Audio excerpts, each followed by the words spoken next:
This video is brought to you by Paperlike, the screen protector that makes drawing or writing on an iPad feel just like paper. Check out the link in the description to learn more. What is up guys, KharmaMedic here and welcome back to another dose. If you're new to the channel, hi, my name is Nasser and I'm now a third year medical student studying at King's College London. And every day, whether I'm at university taking down lecture notes or I'm on clinical placement in the hospital writing down interesting things that I see on ward rounds, I'm using my iPad to take notes every single day. It's absolutely changed my life as a student and has been the single most valuable investment that I've made. I'm a huge fan of students using digital or electronic note-taking methods, and in this video I want to show you exactly why. If you are a student using the iPad Pro, I'd love to hear from you in the comments about how you use it in your day-to-day and what it's helped improve in your life. So as a medical student, I spend hundreds of hours sitting at my desk learning all kinds of different things about the human body, and so as you can imagine, I accumulate tons and tons of notes. Here are a couple of examples of what my notes look like. Tend to look something like this with pictures that I've taken from the lecture slide. Also have my subtitles here, and then everything underneath is sort of the information relevant to that subtitle. I use all kinds of different colors and note-taking techniques to help me remember things. I actually have a whole video on that. You guys can check it out over here. But over time, before I switched to the iPad, I accumulated so many different papers. You know what? Let me just show you.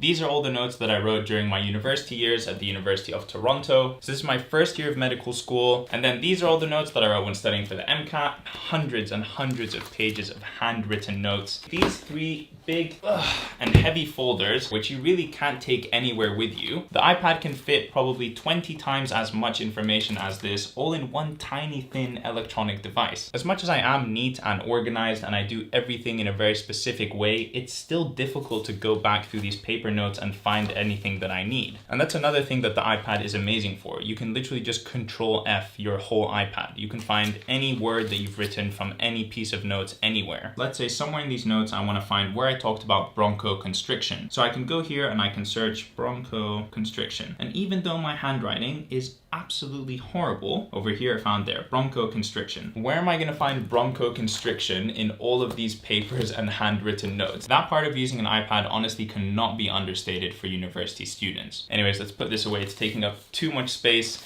And it's heavy. It's so light, you barely even notice it when it's in your bag, and it literally carries 10 times the amount of information that I could put in physical space. All the pens and papers that I used to carry around with me has been simply replaced by this one Apple Pencil. All the colors, thicknesses, highlighters, and pens that I could possibly want at my fingertips in just 1 second. It's just this one simple, extremely thin and light device. Another amazing feature about the iPad is that you can use it as a second screen with your MacBook. With the new iOS and macOS updates, they've made this very, very simple using an application called Sidecar. You just click this one button and it will immediately make your iPad a second screen. I honestly cannot overstate how valuable having a big screen has been for me. It improves my productivity and my efficiency so much. You can have the essay that you're writing open on one screen and then all of the internet research that you're doing on the other. Now I decided to go with the 12.9-inch version of the iPad Pro, and that's because I wanted more screen real estate for when I'm multitasking, you know, having two different apps open at the same time. It's definitely valuable to have more screen real estate in order to write. So the amazing thing about the iPad is, for example, let's take my lectures on cardiovascular disease.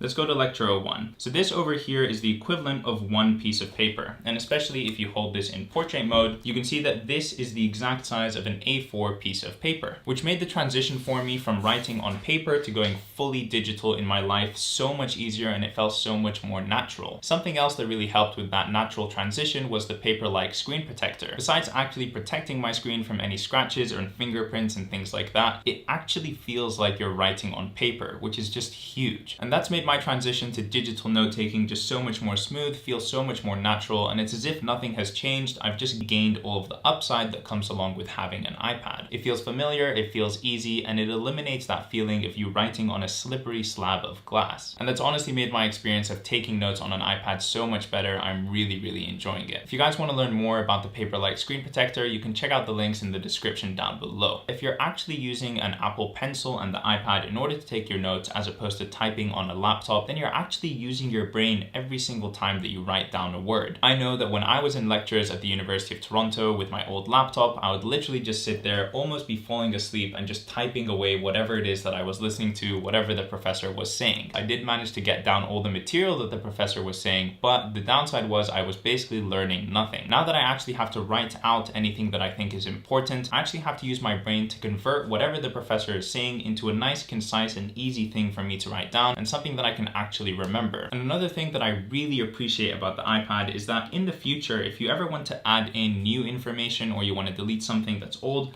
it's just so simple. You can move things around, manipulate things, and just add in new info, which is something that I really hated not being able to do on my paper notes. If I ever had to add something or I forgot something and I now need to just squeeze it in, it was always such a big thing because I was ruining my very neat organization and having to move things around. So this is just a very big point for me. Now we can't talk about the iPad without talking about the apps. So obviously not only do you get this device that's amazing for taking your notes, organizing everything in your life, but you also have the App Store. Now as a medical student, one of the apps that I use the most is C3D for Anatomy, which is an anatomy app that allows you to see the human body in 3D. You can manipulate the body, zoom in, click on different bones, objects, and structures, and learn more about them, and it's just an incredibly useful app. On top of that, obviously there's millions of other apps. I use Quizlet for my flashcards, I use KharmaMedic in order to prepare for my objectively structured clinical exams or OSCEs. You know, there's all kinds of apps that you can use in order to help you study, in order to improve your efficiency while studying. It's not just something that you use to write on and take notes. It has a lot of other benefits as well. Now, one of the biggest advantages of having an iPad is simply the organization and decluttering ability that it grants you. So for example, in this note-taking app called Notability, over here on the left, I have all kinds of different dividers, and within them, all kinds of different subjects. As you can see, they're neatly organized by color. And let's open one of them, let's say supporting life. Within supporting life, I have all of these different subjects, and each one of these is going to have its own set of lectures, case-based discussions, workshops, etc. And within each of those, you guys can see the notes that I've taken. Lecture 2, pleural diseases. Scroll down a bit more, lecture 3, hypersensitivity and asthma. And as you can see, for every single one of these lectures, there's just, look at how much information I can put here. And just the style, the organization, and everything, it's just amazing. Another thing with the iPad is you literally have no papers ever. Any document or handout I'm given in my tutorials, I literally take a photo of, send to my iPad, and import directly into Notability. That way I never lose papers, I never crumple papers, and it's literally all in this one little thin device. I mean, I can't say this enough. And then with travel, if you ever want to go on holiday or go home to visit your family, but you have to keep up with a bit of studying, you know, memorizing some flashcards or going over a couple of lectures,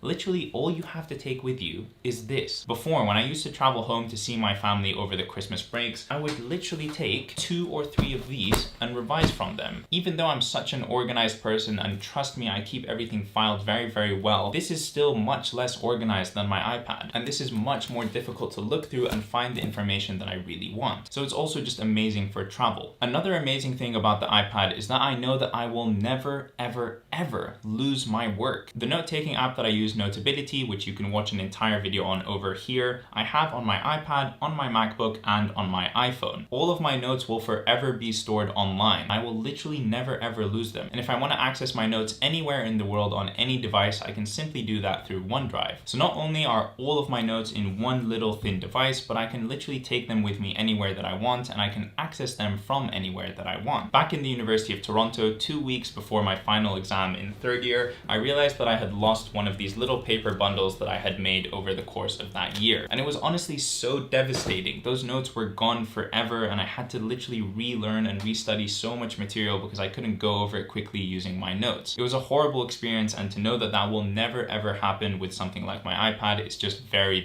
reassuring. And the last thing that I want to say is that the base model of these iPads, the 64GB Wi-Fi version, is honestly enough in my opinion. You don't need data everywhere you go. Wi-Fi is pretty much everywhere, and you can almost always connect to it as a student. And then if you use your iPad mostly for studying, you know, you're not downloading Netflix movies or shows or anything like that, then 64GB is honestly probably going to be enough. And alright guys, I think that pretty much wraps up this video. I hope you've gotten a better idea of how it is that I use my iPad at school and why it is such an important purchase for me and how it's helped me improve my life as a student. If you enjoyed this video, don't forget to leave a like on it and leave me a comment down below as well, letting me know what you thought. Subscribe to see more content like this from me in the future, and I will see you in the next one.